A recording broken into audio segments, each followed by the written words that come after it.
So everybody, let's get ready to rumble! How do you safeguard from companies interested in going into like corporate greenwashing? Is that many of the companies are doing some really neat things.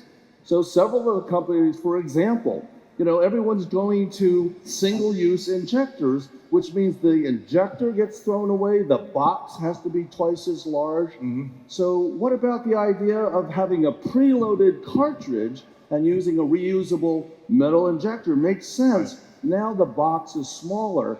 So this is the kind of thing we do want to highlight that they are doing. And peer pressure is important. So if company A and company B are doing this, this generates peer pressure for the other companies to get in line. We got to be careful and not fall into the trap of greenwashing and promoting. Another thing that's really cool is that smaller companies that people don't know about. For instance, one company, I will use the name Ertley. They are CE marked for a reusable phaco cassette right now. People might not know that. This is a way that a surgery center can save cost and environmental cost. We did a survey. This was the first survey done of ophthalmologists on sustainability. We published it in 2020. Guess how many we asked if you had a reusable and a disposable instrument, but they were the same cost, which you would prefer? What do you think the difference was? 10 times as many of you want the reusable one. So that's the market. What are you going to do to change LASIK surgery towards a more sustainable way? LASIK, of course, is a very often performed procedure, but it starts with the patients.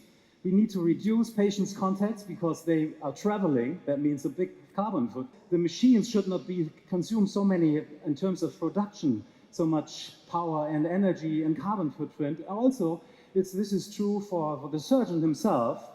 You can also redo remote surgery. There are different already suggestions and machines on the show here. And, of course, the packages. I mean, there's so much waste, so much plastic around it. If you look at it, it's annoying what's going on there. Do you use reusable instruments or single-use recyclable instruments? Or Recyclable, all recyclable. I hate single-use because it's so much waste we are spending. We have created now, a few years ago, an online course, 500 hours of teaching activities online from Spain, from my university. You get a university certificate in expert in corneal, cataract, and refractive surgery, and you cannot move from your place. One last question for you, all right? So you were or are editor-in-chief for many journals. Do you think that all journals should be completely online? Absolutely, yes. Online. Wow. You're gonna waive all our open access charges? Let me tell you why. 3 reasons. Number 1 is faster. Your paper is published faster, and the others can read your knowledge faster. Number 2 is cheaper. Okay? And 3 can be open access, and everybody can access it. Science should not be closed, should be open access. Wow, that's one more for the book of Jorge Alio, right?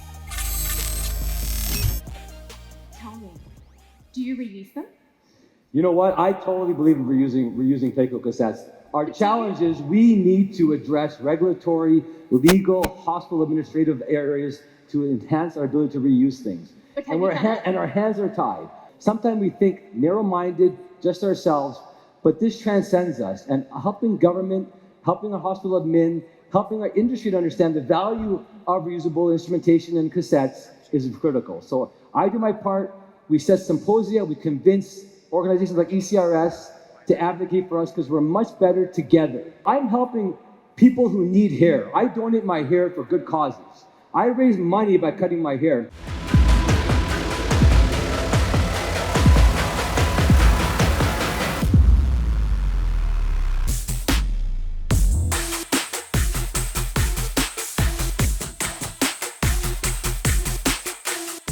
It was really fantastic. It's very exciting and innovative, inspirational, and captivating. Energetic, thought-provoking, and fun.